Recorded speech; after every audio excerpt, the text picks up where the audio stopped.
Jai Ma, first of all, we have just had a small demonstration of what fate is and what free will is. So, we had thought about starting this with some kind of music, but we can say it was fated that the music won't play. So, after trying a few things, free will took a decision based on a beautiful attitude that let's all sing together the mantra. Is it an indication that we are entering into an age when we need not just passive listening but active, dynamic participation of the collective will of mankind?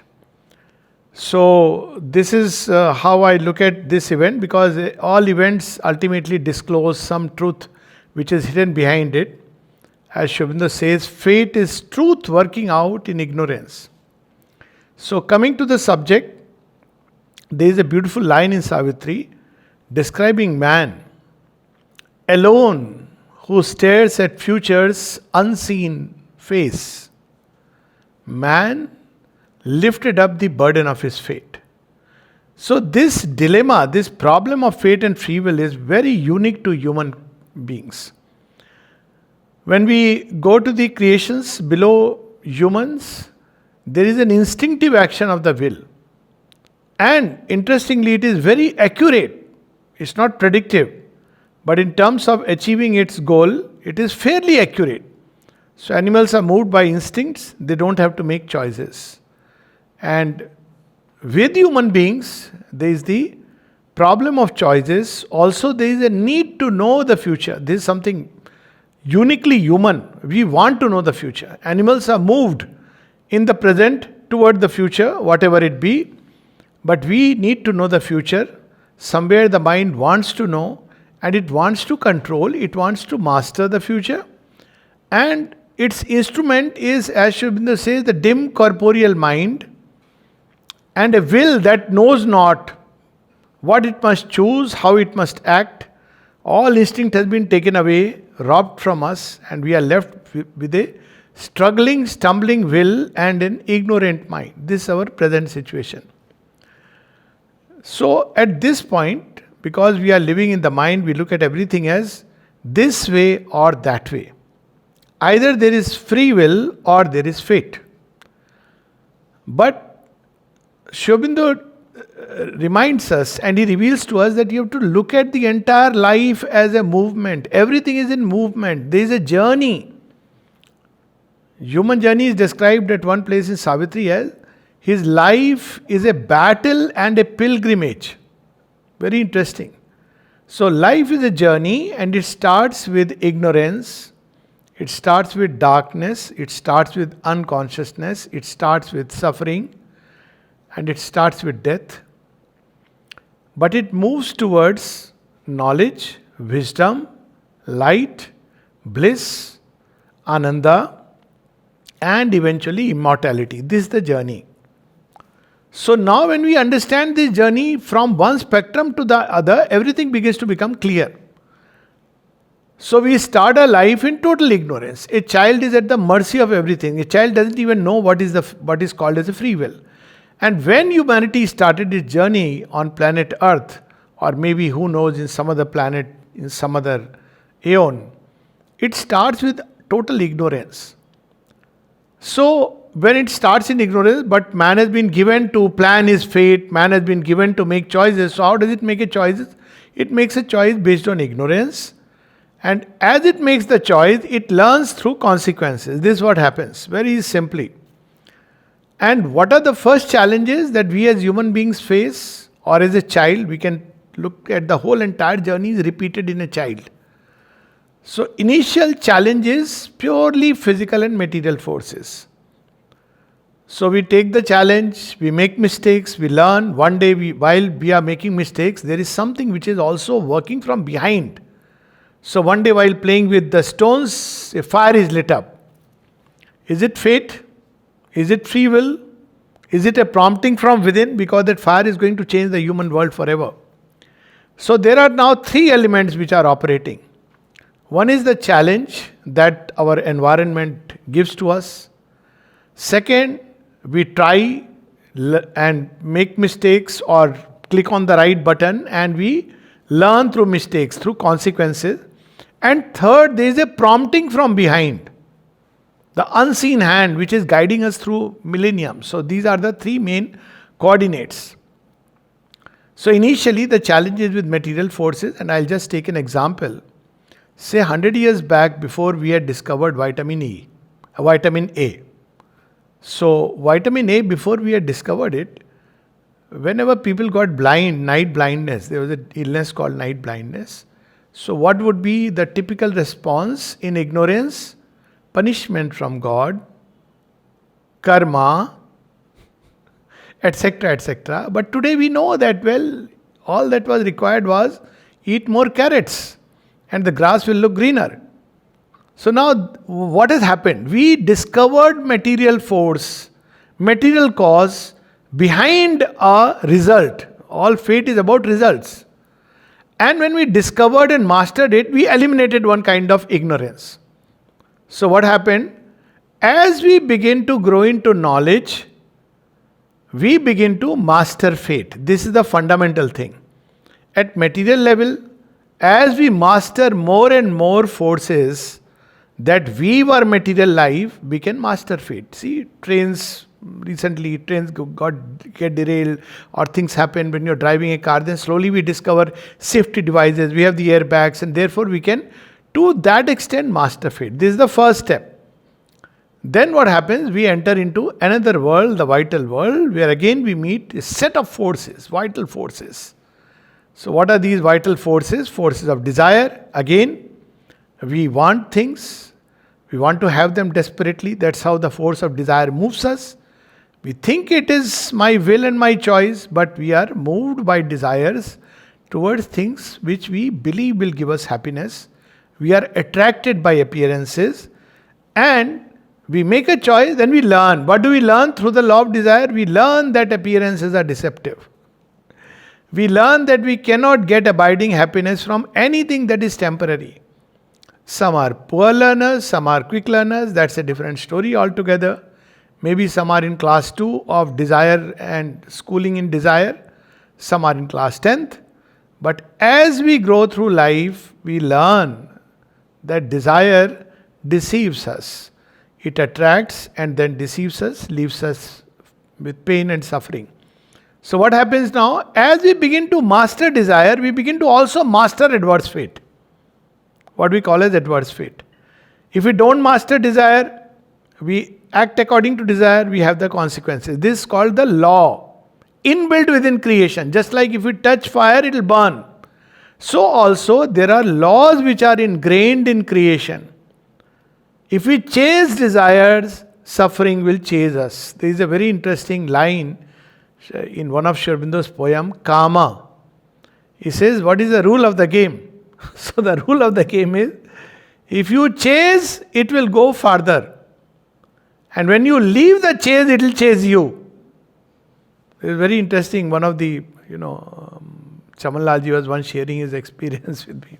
He said, I was discussing something that, it's so difficult, especially when success comes. He says, yes, success is the biggest, worst test, mother has said. And all my life I have tried to run away from success and money, and it has chased me like a snake. That was his word, and I enjoyed it. It has chased me like a snake. I said, yes, I can fully understand. So now what has happened over years, that learning has gone. That's why, the fruit of knowledge which man ate, according to Adam and Eve's story. And what was that fruit? Fruit of knowledge. And he ate because he wanted to know. And then he has to fall, he has to learn everything. Why? Because till animal level, there is nothing like becoming a conscious divine. But with human being, the original plan has begun to operate. What is that? Each of us must become miniature divinities. So school to jana padega. You can't expect, that straight away we will become divinities without going through the challenging processes. So when we have somehow navigated the law of desire, we enter into the law of ambition. Here we imagine big things, we try for big things, we succeed, we fail, and it brings its own ups and downs, highs and lows. After some time, this sometime maybe a few lives, we discover that ambition does not increase our real worth. Our real worth is not what we have achieved, but what we are. So we begin to discover something else. So now we have begun to escape the consequences of ambition, which can be pretty bad.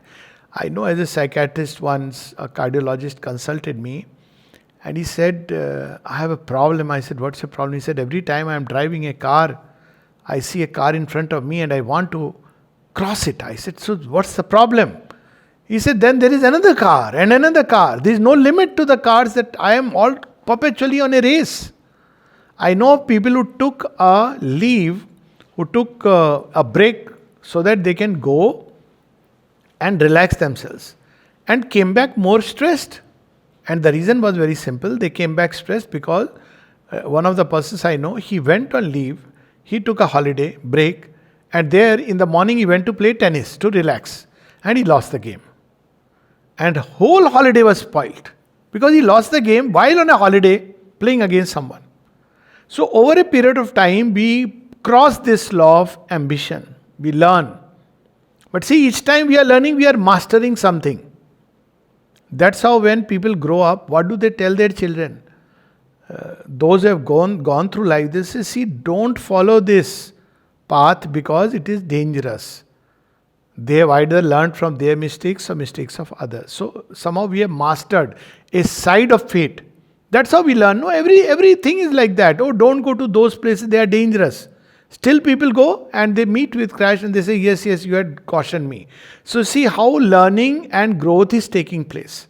So karma is all about learning and growth. Karma is not about reward and punishment.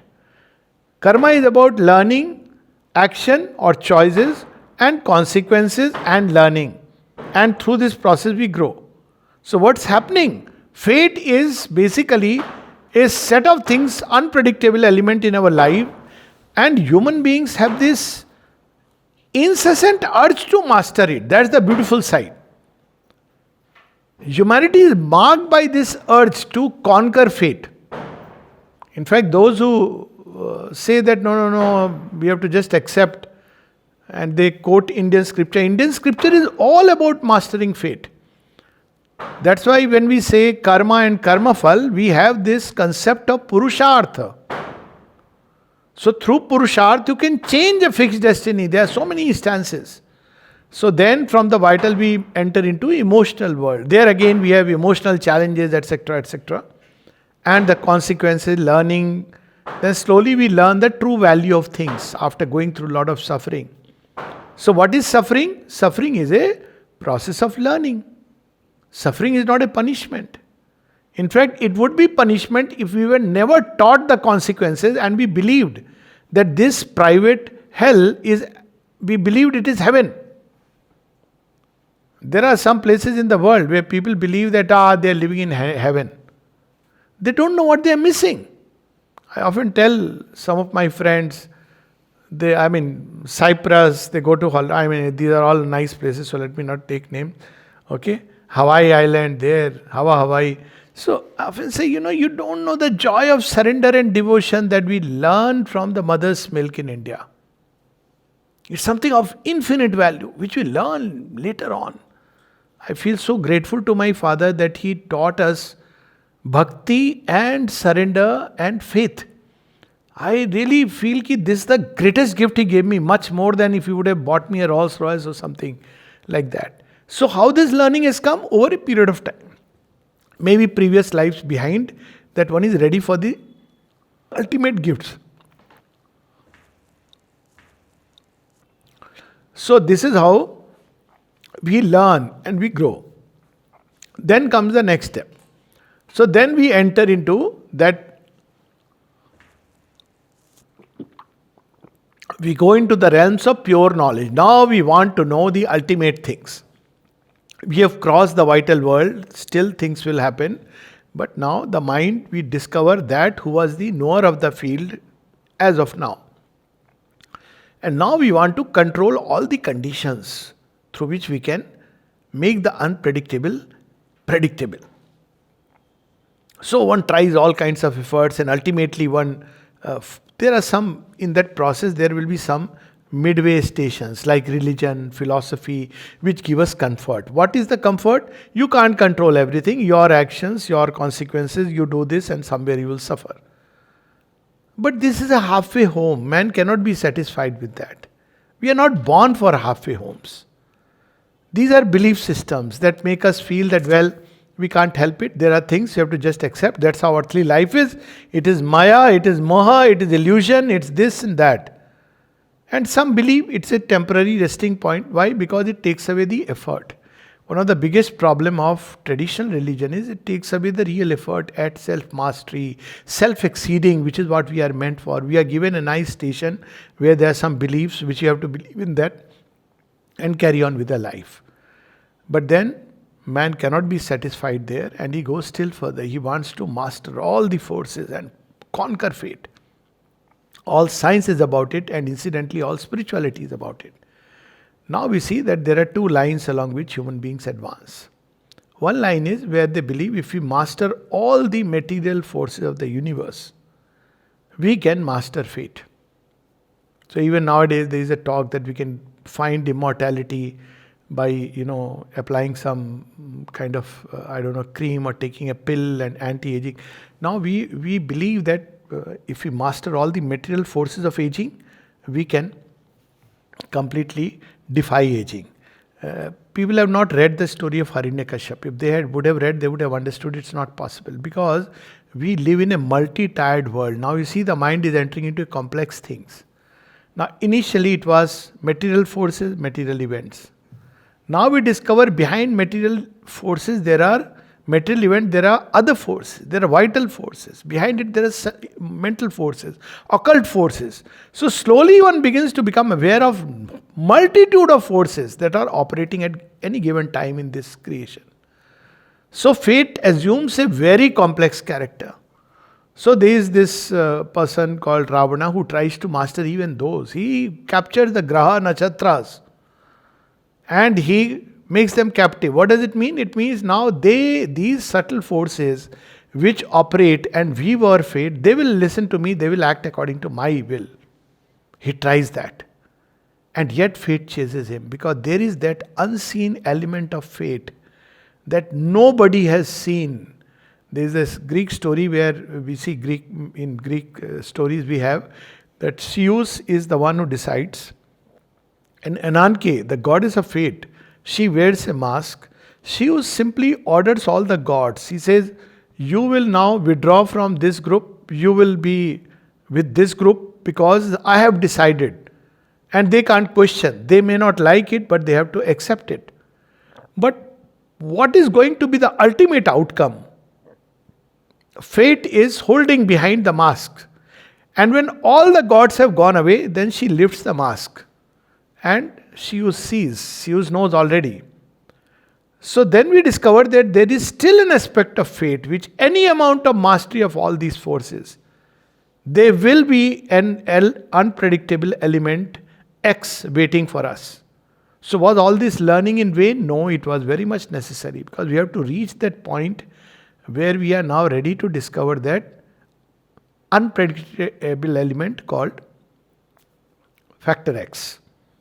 So what is this factor X? It was always with us, all the time. As I said, man accidentally seemed to rub these stones and fire came out.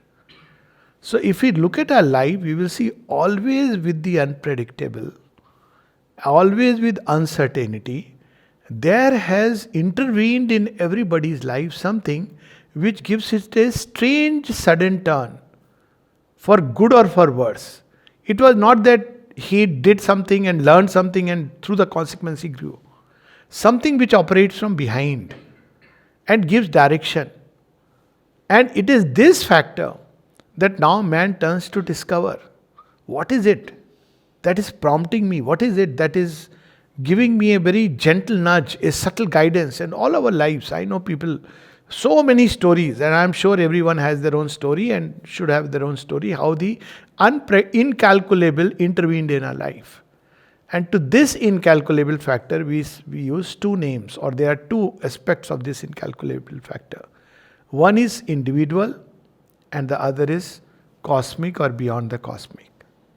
The individual incalculable factor, which can change the entire journey. And why this is important? It's like the trump card. So in card game, you have everything you can calculate. Trump card, where you will use the trump card. So we carry a trump card within. Otherwise, if we just take that learning consequence, it will be a very long, endless chain. Who knows when we will learn? Some of us will never learn. Because we are students who are enjoying in class 3. We don't want to go further. This incalculable factor in the individual is called as the human soul. And the second incalculable factor is grace. And that's why when Nirodha, now we come to the Gospel of Hiranyakashipu and the Gospel of Prahlad. Nirodha once asked Sri Aurobindo, what are the things that we need to know about yoga, or in fact about anything in life? He says, all that you need to know is that there is a soul within and grace above. He said, really? You mean I don't need to know anything? He says, no, if you know these two, you don't need to know anything. And he says, aren't you oversimplifying? He says, well, all who have arrived, they have said this in the end. There is soul within and grace above. Because we discover that doesn't fit into any format. You may master all the forces, and yet there is the incalculable element. If that is with you, none of the calculations apply. And let's take an example of these two ways of looking at life. So one example is, see, it's about choices. So before the Kurukshetra war begins, so Krishna calls Arjun, and he is a very fair god. We know that. So he calls Duryodhana also. Both of them have reached, and they have to make their choices. So, as things happen, Duryodhana has to make the first choice. There's a little background of the story, but that's not relevant. And Krishna gives this choice. See, you can choose me, but basically I won't fight the war. I will be as a non-playing actor, non-playing player in the game. Maybe I can drive somebody's chariot, give a little bit of counsel, but I'm not going to fight. No, I'm not going to raise a weapon. On the other side, there will be my 11 Akshohini Narayani Sena, my entire army. Now you see, this is what makes the difference. Duryodhana makes a choice of the army, thinking, thank God, today I am going to put all the Belpatra on Shiva's, because he gave such a obvious choice and I am the first one. It is really grace, if he could use that word, that I have been given the first choice and the cards are so obvious, simple, plain. Thank God that Arjun was not given the first choice. Otherwise, along with his capacities, had he chosen the Narayani Sena, we were doomed. Shri Krishna says, so be it. He goes. Arjun says, Madhav, you scared me to the last bit. You gave that choice. Had he chosen you, what would I have done? So Krishna says, don't you think that Narayani Sena is something? He said, that I can handle. But I cannot handle if you are that side. I can handle the Narayani Sena. Now you see, here we see the grand reconciliation. Arjuna has reached a point where he has mastered many of the forces. Not everybody is an Arjun who get this choice. He has mastered to that extent that he says, let 11 Akshoni Sena be on that side. That I can handle. You see? He says, but Madhav, I can't handle you. I want you to handle me. See what he has done. Both things are required. One is Purusharth. Shri Krishna doesn't tell Arjun, don't worry, I am with you guys. Done. He tells Arjun, go and seek weapons, celestial weapons from the gods. And Arjun does tapasya. He seeks celestial weapons. He prays to have Shakti before the war begins. And then, in spite of all that, Arjuna has mastered all this. Now comes that incalculable factor. What is that incalculable factor? In yoga, it is called as the divine will. We can use the word grace, we can use the word divine will, we can use the word love. They are different ways of looking at the same thing. Because grace is not just that which saves me when everybody drowns in a boat capsize. Grace is also that snatches away the last straw from my hand while all the rest are saved. So you see, you can call it grace if you have that kind of faith, or you can call it divine will. Honi, ho hi hai so hi jo Ram rachi rakha, ko kari tarka badhavai sakha. So Indian thought always knew that there is this element. And how does this element operate? It looks like it is operating arbitrarily, because it doesn't come within the framework of mind. But here comes this aspect of our human journey, that this human journey is not just about my learning and growing meaninglessly and aimlessly. I become a better human being, more powerful human being. I can avoid all the suffering in my life. It's not about that. Very beautifully in the Life Divine, Sri Aurobindo says, the ascent to the towards God is the human journey, the work of works, the acceptable sacrifice.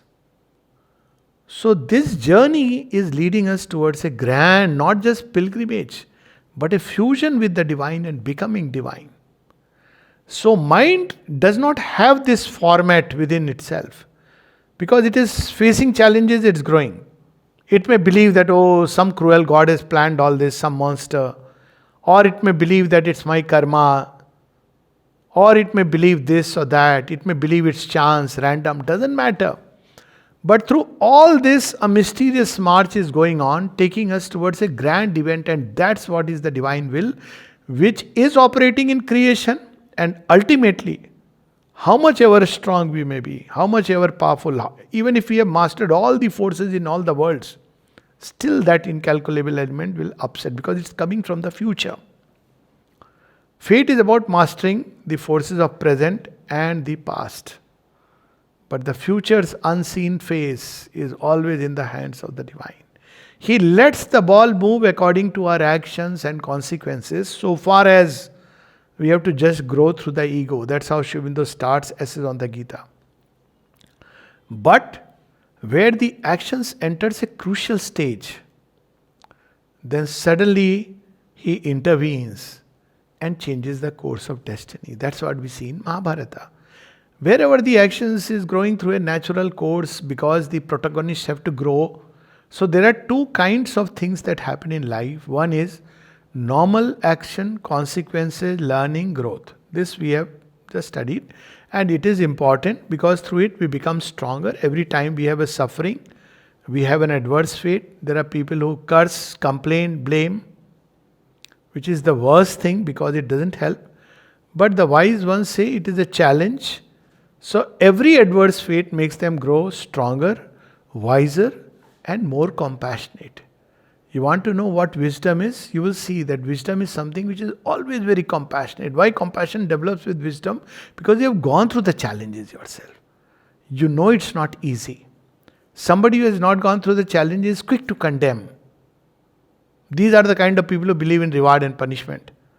Bhagwan saja dega, etc., etc. But when one has gone through everything, then one adopts a more compassionate, one understands how difficult life is. Human journey with all its countless limitations. I know one. See how suffering, we have a lot of psychological suffering, this just as an aside. But of course, because suffering is an aspect of fate. So there was a lady here, she was a very good, she was a French dramatist, actor, director.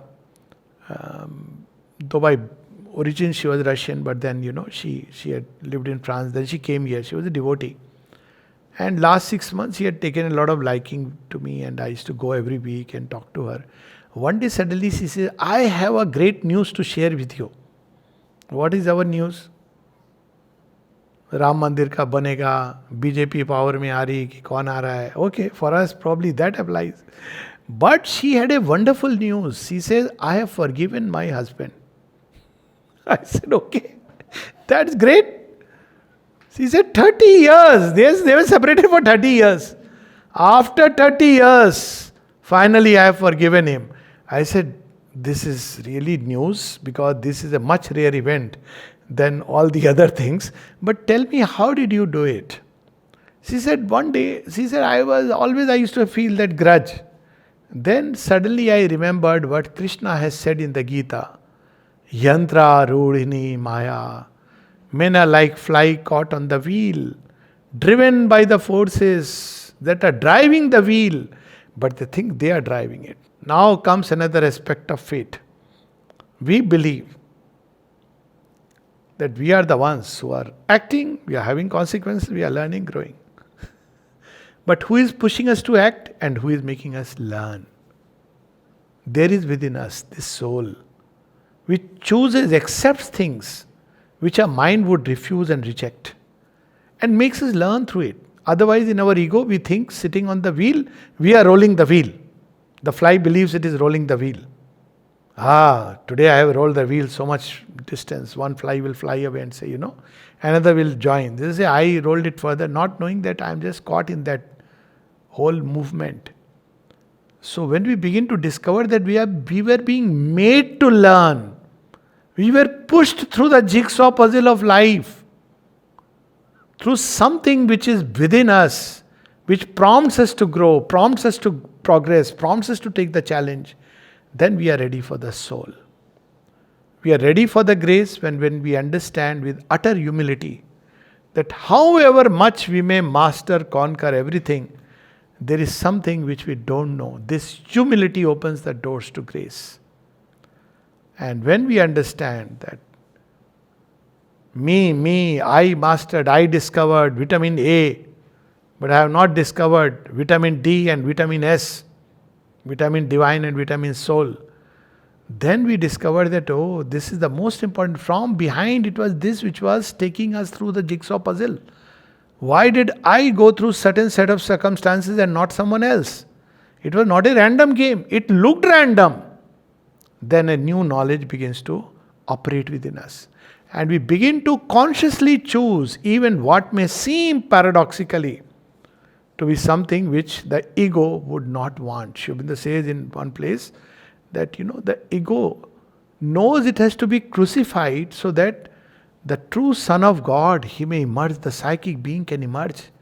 It goes through suffering. It goes through pain. So see, now different levels of truth about fate begin to appear before us. Then we understand what Sri Aurobindo means when he says, there is a freedom in every phase of fate. The soul is the artisan of its fate. This applies at a very deep level. Soul doesn't act according to the ego. Soul is did I really choose? There is a child who died at the age of 4. He came under a car. And the mother says his soul wanted just this one little experience. Can you imagine? What would it want? How will that experience help? Somebody may ask. It would help when suddenly you get a shock about the utter unpredictability of life. You may take a leap. That's how Sri Aurobindo describes in Savitri. That all that transpires on earth and all beyond are parts of an illimitable plan. The one holds in his heart. And then he says that the events that shape our lives are subliminal quiverings of things that are hidden. And what are they doing? Digging a tunnel through emergency. When it wants to take a shortcut. I don't want to go through long distance. Now I am going to take an extreme event. Now this cannot be done by a mental calculation. One can't say, okay, let me go through an extreme experience. No, it can't be done like that. Then it's not incalculable element of the soul, but a foolish mind which is operating. But a soul goes through that and it takes a leap across by taking upon itself an extreme challenge. So sometimes when life seems difficult, when it seems that all the doors have been closed, there are people who would say, "What kind of God is He?" And the wise ones say, "Thank God, He closed the doors, all doors, so that I can open that one door which is waiting for me, that divine lover and beloved." You see, when Sri Aurobindo goes to Alipur, what does he say? "What did I ask of you? I just wanted that, I want to be protected till India gets freedom. But you have brought me here." And then all that he hears from Shri Krishna is, "Wait and see." And then he says, "I waited. First the restlessness passed away. Then he showed me why he had brought me to the jail. And how he is going to now act. That in the lawyer, in the opposite lawyer, in the judge, everybody is just like it seems on the surface that Duryodhana chose and Arjun chose.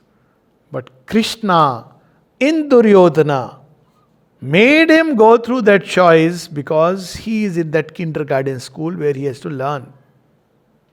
And Krishna in Arjuna arranged the circumstances that Arjuna made a choice because he had reached that point of maximum personal effort, not just physically, emotionally, psychologically. He had really, day and night, he had learned how to see in the night and shoot arrows.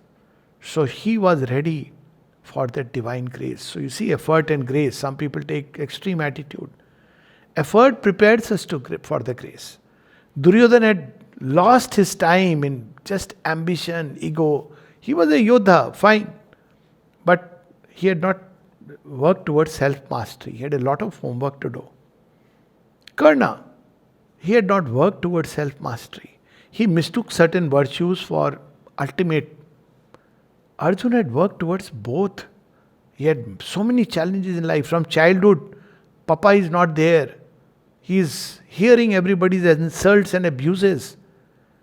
And in spite of all that, people will say, how had Arjuna mastered himself? Well, very simple. In spite of all that he had to undergo, he never held any grudge or bitterness.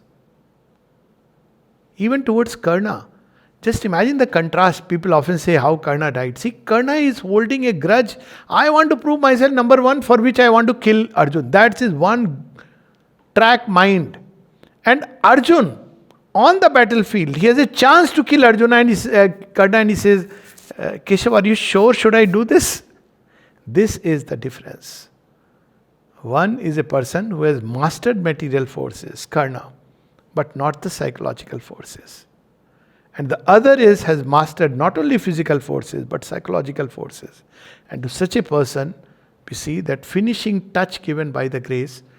Up till now, the journey was prompted by his soul from behind, choosing situations, circumstances. From behind, divine is prompting. And then a time comes when the soul and the grace come together. And wherever the two come together, Krishna and Arjun, there is victory. So this is the whole journey. And Sri Aurobindo described this in Savitri. And before we read that line, so what does it mean? The message, take home point is, if you want to master fate, find the soul and turn to the grace. Short of it, we may master everything, like Hiranyakashipu. Still, fate will have the upper hand. And what happens when we find the soul and master and open to the grace? Then we discover something very beautiful. We discover the Maha Mantra of the yoga. No human will can finally prevail against the divine will. Put yourself deliberately on the side of the divine and the victory is certain. So what does it mean? The best prayer, most logical prayer. We pray for so many things. Sometimes they are granted, sometimes they are not granted. Heaven's wiser love rejects the mortal's prayer. What is the highest prayer? Let thy will be done. It's the most logical. In any case, ultimately it will be done. In any case, you can't change it. The only freedom available to man is to unite his individual will with the divine will. But this individual will cannot unite with the divine will if it is weak. It has to grow strong. Then only it can bear that. It's not like just I give my will to you, let thy will be done. It has to be so strong that it has to bear and express the divine will. See, all those who have expressed the divine will in their life, how they have done. Sri Aurobindo and the mother's life are a shining example. How, what all they had to go through, why they went through, because their will had surrendered to the divine will. Any of us would break down under those circumstances. So all the journey was to make our will stronger and wiser, till finally we make the supreme act of wisdom, that I surrender and let thy will be done. It doesn't mean I'll not act, but now my strong will is at the feet divine, and then feet is always Kalyan Krat. Everything grows beautiful by that marvelous touch. And we go safely through life, victoriously, not with our head bowed down, because on our chariot dwells the one who is the master of fate and destiny. So these are the lines, page 456, the way of fate and the problem of pain. Then Ashwapati answered to the seer, is then the spirit ruled by an outward world? O seer, is there no remedy within? But what is fate if not the spirit's will? After long time fulfilled by cosmic force. So he is perplexed. Savitri has made a choice which is outwardly dangerous. She knows that her husband is going to die. Why is she making that choice? Why is she choosing something which a sensible person should not do? So, Narad's answer. But Narad answered, covering truth with truth.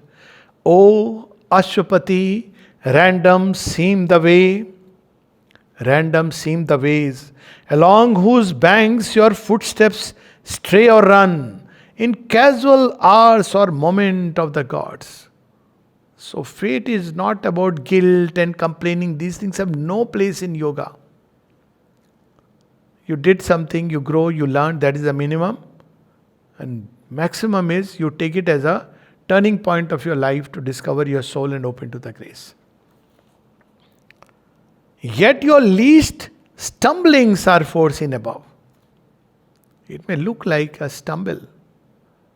You see how Arjuna's marriage with Subhadra, Sri Krishna's wife, sister, changed in many ways the political equations of that time.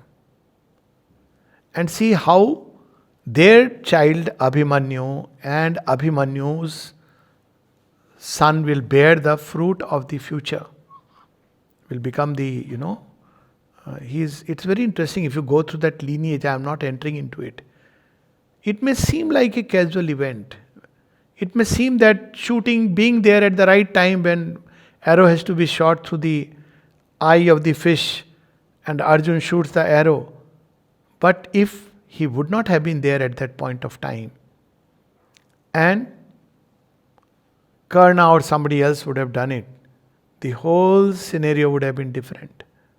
Again, it may seem adverse fate that Kunti, first of all, that's not the exact story, but even if you take it, that all the 5 brothers married one lady. It may seem, oh, what a fate. But for that fate, they all remained united. And it's described beautifully in the reason why Yudhishthira accepts this. It was not a blind that go, all of you get married and they accepted. Yudhishthira is wise. He says, I understand this is going to keep us together. And then, finally, when she is being disrobed, that tilted the balance so completely against the Kauravas.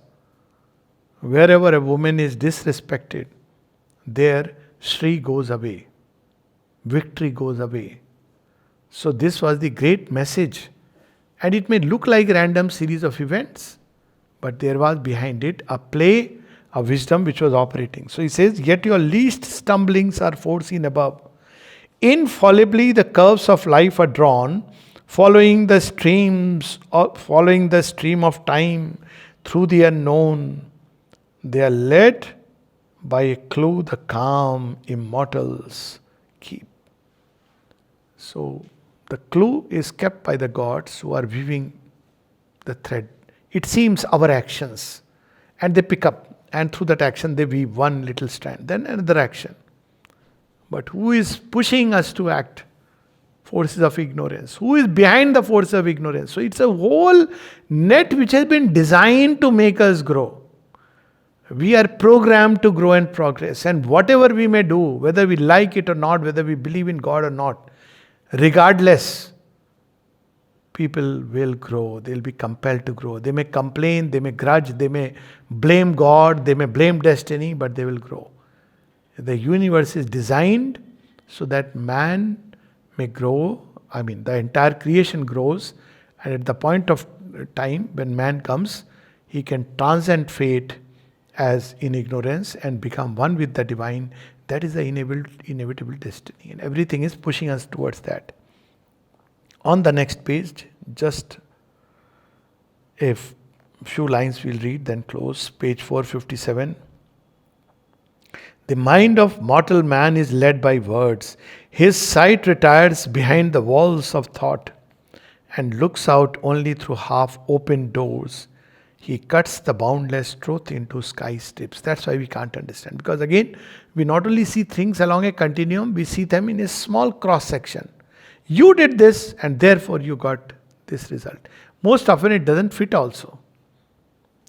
But life is running, this stream of life is running through lives behind, their life behind. That's why Arjun probably asked Shri Krishna.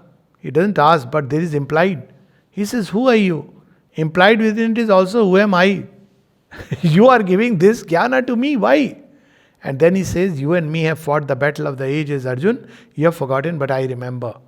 Now you see, it's not that suddenly one Arjun is created and given this grace. So there is a stream. We cut it into steps. And every step he takes for all the heavens, he stares at infinite possibility and gives to the plastic vast the name of chance. That's what we are discussing. Chance, I don't know why it happened. When you master it, it's no more chance. You have changed it. You have discovered the law of working.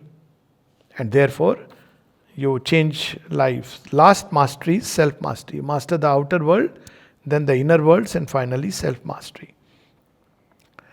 Planning a sequence, he sees the long results of an all-wise force, planning a sequence of steps in endless time, but in its links imagines a senseless chain. Now the greater truth is, all this has been planned out. The child has gone through school, cursed the mama, cursed the teachers, did all kinds of things, or bought a chocolate because he did well.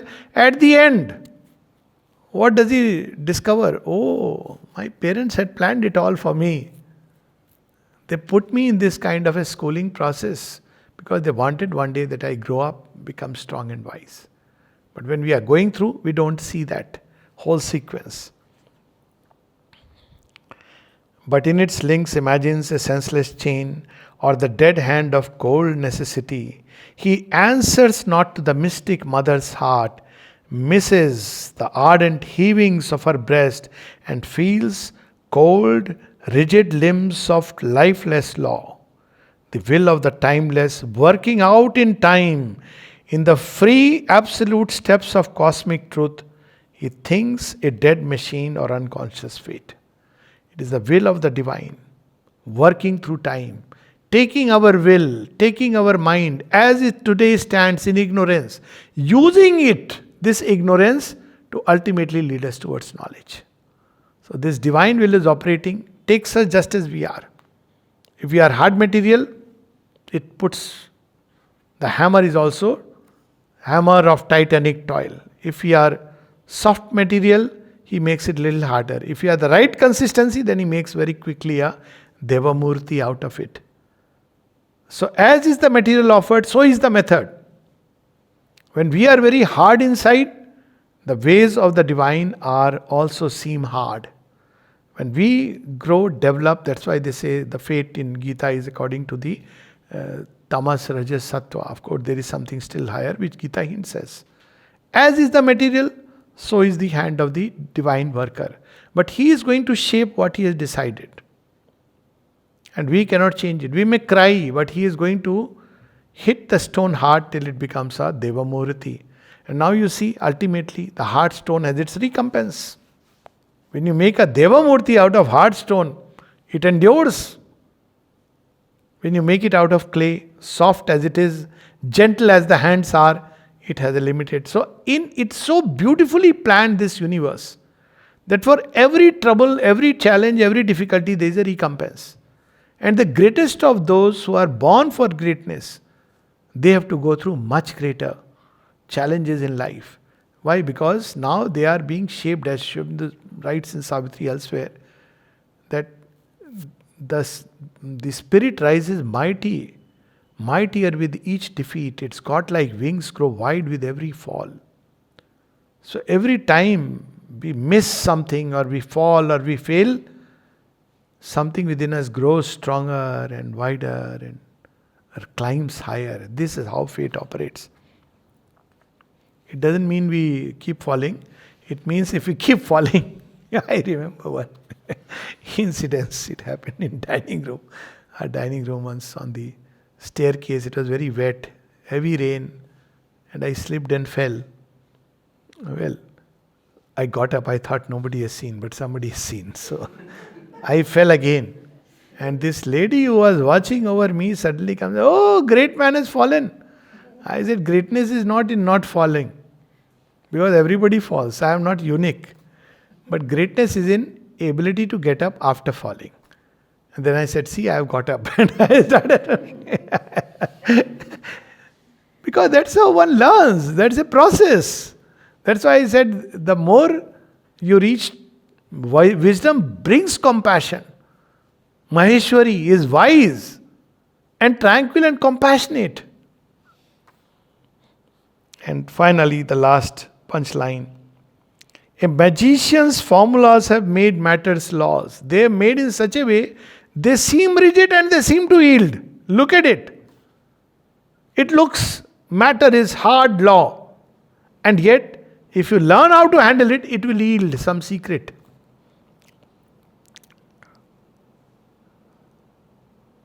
And while they last, all things by them are bound, but the spirit's consent is needed for each act, and freedom walks in the same pace with law.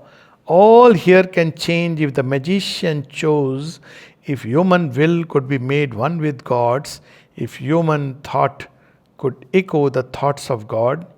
Man might be all-knowing and omnipotent, but now he walks in nature's doubtful ray. This aspect, with the small little story we'll end. Of course, we know Savitri, fate can change. This is the message of Savitri. But to change fate, you need to ultimately conquer all the forces that are weaving fate. And man is born to conquer them. That's the beauty. We are given that great task. And thereby reshape this world, because there are plenty of forces of ignorance. They are serving a purpose. The day we conquer, each one conquering the possibility of adverse, hostile and all these forces, actually makes this earth become better. So man can do that, but he has to take one last step. We see in Savitri's story, Satyavan tells her, I have done this, I have done that, I have achieved, but you know what? I am missing that golden link between matter and spirit.